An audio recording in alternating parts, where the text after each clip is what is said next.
Preamble. We, the sovereign Filipino people, imploring the aid of Almighty God, in order to build a just and humane society, and establish a government that shall embody our ideals and aspiration, promote the common good, conserve and develop our patrimony, and secure to ourselves and our posterity the blessings of independence and democracy under the rule of law, a regime of truth, justice, freedom, love, equality, and peace, do ordain and promulgate this Constitution. Article 2, Section 3. Civilian authority is at all times supreme over the military.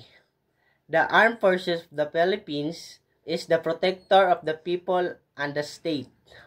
Its goal is to secure the sovereignty of the state and integrity of the national territory. Article 3, Section 1. No person shall be deprived of life, liberty, or property without due process of law, nor shall any person be denied the equal protection of